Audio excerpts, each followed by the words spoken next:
O yan. Konti na lang. Talaga naman binira ng ating DPS Mandaragat dito yung yacht club. Kasi nga, diba? So, siya, ano naman, talagang, ay, dito pala, no? Ayan, no? Kaya pala yung, wait lang, mabalik tayo. Kaya pala, sila nagkakagulo dahil may nakikita silang liwanag, linaw dito sa ilalim. Tayo hindi natin makita kasi syempre hindi tayo makapunta talaga dito sa dagat or sa tubig kasi bawal nga. Ayan yung mga ibon na yan na hanggang ngayon ay nagkakagulo. At hindi lang basura yung nandito kundi yung mga seaweeds na pagkatapos ng basura, mga seaweeds naman po. Ayan, no? Ayan. Ayan, so sobrang dami nila dito.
Yes, good afternoon, Manila Bay, Manila Yacht Club po tayo ngayong araw at ngayon ay October 6, 2023. Kita nyo naman po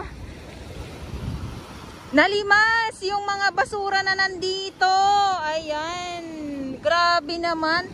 Sabi ko nga, yung mga basura na napapadpa dito sa Manila Bay ay tinga-tinga lang po sa ating Manila Bay Warriors. Manila Yacht Club po tayo. Usaping Manila Yacht Club, nandito ang ating DPS Mandaragat. Pagdoon naman po sa may Dolomites ng ating Estero Rangers ng DENR at MMDA. Syempre sa ating iba't ibang mga volunteers. Maraming salamat po sa inyong lahat. At dito no, ayan, so nandito nung nakaraang araw at nandito si Kuyang na humihiga-higa lang. Ngayon kasi ay wala tayo na makita na dito nagtutumpok talaga yung basura. Simot, maraming salamat sa ating talaga naman sa ating mga warriors na sabi ko nga ay hindi nagpapabaya. Iikot ko lang po kayo para makita ninyo. So kung may mga basura, iilan lang naman po ng mga basura yung nandito. Konting na lang, konting kembot na nga lang po ay yung nandito, mawawala din po yan. So pag wala na po yung bagyo or habagat, so yung mga nakikita natin dito na mga basura ay mawawala din po. Kaya wag na po tayong magtaka. Ayan, good afternoon po sa inyong lahat at sa mga baguhan. Yes, welcome sa channel ni Miss Jolene Torabels. Mahalin niyo po ako ng buong buo. Yun ay hindi galing sa ilong ng may singaw. God bless everyone. At syempre, hindi lang po yung ating Manila Bay Warriors ang nandito. Umulan, uminit, bumagyo. ang ating mga security guard dito sa Yacht Club. Mayroon din po sa Remedios, mayroon din po. At doon sa may Dolomite Sun, mayroon din po. At syempre yung ating mga MMDA na dito din, mayroon din po dito. Ayan, so yung mga ibon, sabi ko nga ay fiesta, nagkakagulo na naman sila dahil nga sa madaming mga isda na nandito lang mismo sa tabi. Syempre hindi natin makita gawa ng medyo kulay brown nga yung tubig dagat. Isa na din yung mga basura na nandito lang mismo sa tabi. Ayan, kaya nagkakagulo po sila. At dito naman sa may kabilang side, iikot ko lang po kayo. Dito naman po, no. Ayan, no. So, ipakita ko lang po sa inyo para naman makita ninyo kung ano yung pinagbago nung nakarang araw at saka ngayon. So, ito yung mga kahoy na hinahakot naman po yan or hahakutin din po yan. At yung mga nasasako ng mga halong mga basura na nandyan, meron pong naghahakot. Siyempre, hindi naman po sa isang hakutan lang ng truck ay makukuha yung mga nasasako ng mga basura na sobrang dami po talaga. Ayan, so silipin po muna natin yung dagat. Okay naman siya kahit papano. Ayan o.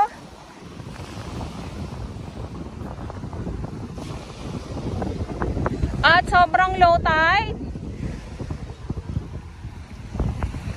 Sobrang low tide. Ayan. Oh, wow. Ayun. So, wala naman tayong ibang hiling talaga na sana yung mga basura ay hindi na mapadpad dito sa Manila Bay para naman talaga naman ang view, ang ganda ay talaga namang mapang-akit sa ating mga namamasyal. Kasi ano na 'to tourist attraction na 'to sa mga sa mga namamasyal.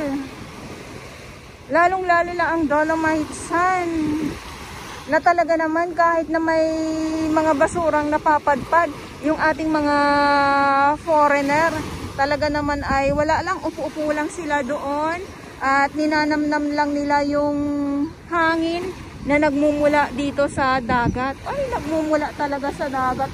Ayan, so yun lang. Ayan kaya pala no, dito siguro sa side na to, sobrang linaw pa. Kaya ganyan yung mga ibon na yan, nagkakagulo sila. Grabe, natutuwa ako kasi nga, yung ganito na makita natin, so bibihira natin makita yung mga ibon na ganito, nagtutumpukan sila. Ayan. Ayan lang, ang dami ko na naman pong dinaldal sa inyo dahil sa mga ibon na ito. At tayo naman ay gulong-gulo din. Ako ay gulong-gulo din po sa kung ano-ano na naman yung mga kung ano-ano na naman po yung mga pinagsasabi ko. So mag-aano tayo ng ilang araw lang po talaga naman ay lilinaw po ito at mawawala itong mga basura. So may hangganan po, hindi araw-araw ay may tambak na mga basura dito. Nagtatambak lang naman talaga pag may bagyo or kung hindi naman ay taghabagat naman po iyon. Kaya wag magdiwang ang lahat na kung ay sinasakop ang Manila Bay ng halo-halong mga basura. Ayan, so ito yung update natin. At ngayon ay Friday, October 6, 2023. Maraming salamat po sa inyong lahat.